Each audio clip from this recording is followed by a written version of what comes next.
সম্মানীয় দর্শকবৃন্দ, কণ্ঠ চ্যানেলে আপনাদেরকে স্বাগত। অত্যন্ত গুরুত্বপূর্ণ বিষয় নিয়ে হাজির হয়েছি। আজকের এই সময়ে মানুষ যখন সন্তান নিয়ে দ্বিধাগ্রস্ত, কিভাবে বাচ্চাদেরকে মানুষ করবে এটা নিয়ে যখন চিন্তিত, তখন আমরা ভাবলাম যে এই বিষয় নিয়ে আলোচনা করা দরকার।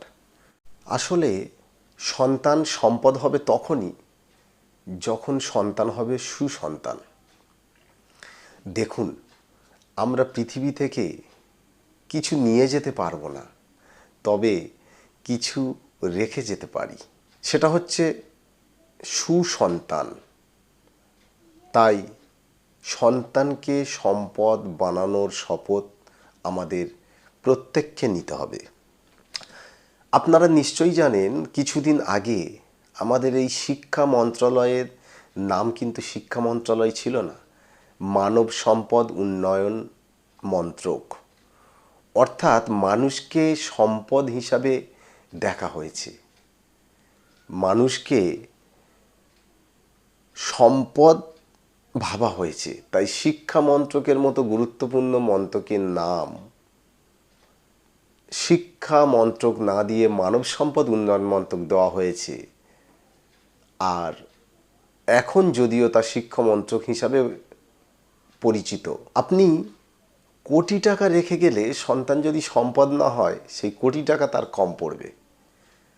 আর আপনি কোটি টাকা রেখে গেলে সন্তান যদি সম্পদ হয়, তো সেই কোটি টাকা তার প্রয়োজন পড়বে না। প্রত্যেক পিতামাতাই তার সন্তানদের যোগ্য ও সংস্কৃতিবান করতে চান। আপনি যদি চান আপনার সন্তান সক্ষম হয়ে উঠুক, সম্পদ হয়ে উঠুক, তাহলে আপনাকে কিছু টিপস অনুসরণ করতে হবে।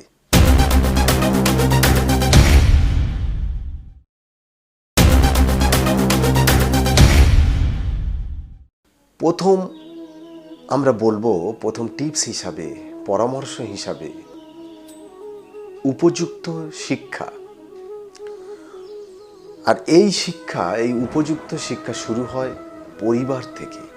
আসলে আমাদের একটা ধারণা থাকে শিক্ষা মানেই হয়তো স্কুল বা কোনো ধরনের শিক্ষা প্রতিষ্ঠান থেকে। তা নয়, কিন্তু শিক্ষা শুরু হয় পরিবার থেকে। নৈতিক শিক্ষা, মূল্যবোধের শিক্ষা, এ তো শুধুমাত্র পরিবারেই সম্ভব। তাই বলা হয়েছে, ওয়ান গুড মাদার ওর দেন 100 স্কুল টিচার।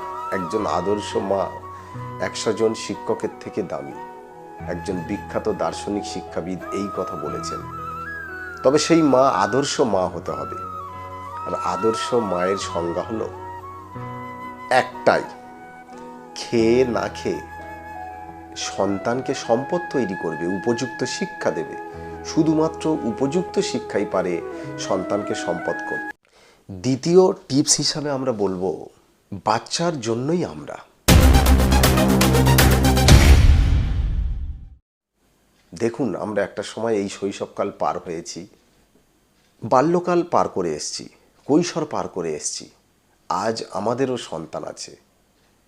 এটা অত্যন্ত উপলব্ধি করার বিষয়, অত্যন্ত ভাবার বিষয়, অনেক গভীরভাবে উপলব্ধি করার বিষয় যে সন্তানের জন্যই আমরা।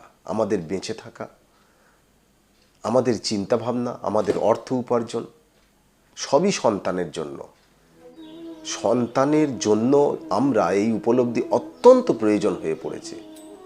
আসলে আমরা উপলব্ধি করতে শিখিনি।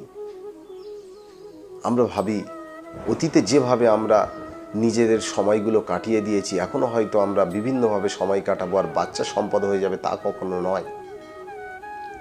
বাচ্চার জন্য আমরা, বাচ্চাকে সময় দিতে হবে, তাকে ভালোবাসতে হবে, তাকে আদর যত্ন লালন পালন করতে হবে, তার সুপ্ত সম্ভাবনাগুলোকে শ্রদ্ধা করতে হবে। আর এই উপলব্ধি অবশ্যই দরকার যে বাচ্চার জন্যই আমরা, আমাদের বেঁচে থাকা, আমাদের কাজ কর্ম সবই বাচ্চার জন্য। চলুন বাচ্চাকে সম্পদ বানাই। তৃতীয় টিপস হিসাবে আমরা বলবো, বাচ্চার প্রচেষ্টা দেখুন, শুধুমাত্র রেজাল্ট নয়।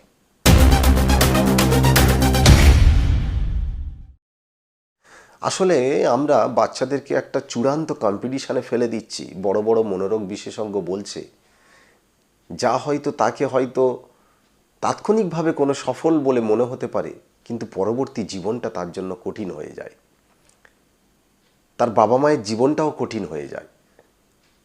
অথচ উপযুক্ত শিক্ষার মধ্য দিয়ে, আদর ভালোবাসা দিয়ে যদি শিক্ষা দিতে পারি, শুধুমাত্র ক্লাসে রোল নাম্বার 1 হতে হবে এই ধারণা থেকে যদি সরে এসে একটু সহজ হতে পারি, তাহলে অবশ্যই বাচ্চার সম্পদ হবে।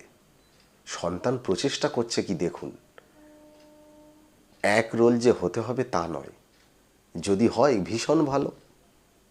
এক্ষেত্রে সন্তানের প্রচেষ্টাটা দেখুন। আমি রিকোয়েস্ট করব আপনাদের, সন্তান প্রচেষ্টা যদি করে তাকে, তার পাশে থাকুন, তাকে ভালোবাসুন। নেক্সট আমরা বলবো, পরামর্শ দেব, মোবাইলের পজিটিভ ব্যবহার এবং মোবাইলের প্রতি যে বাচ্চাদের আসক্তি, এটা আপনাকে কমাতে হবে।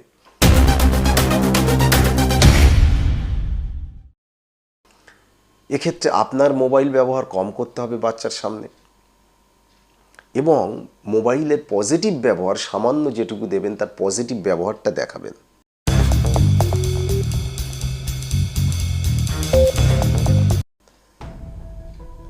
মোবাইলের ব্যবহারটা কমিয়ে আপনি ওকে সময় দেন, ও মোবাইল উপলব্ধি করবে না যে মোবাইলটা ওর প্রয়োজন।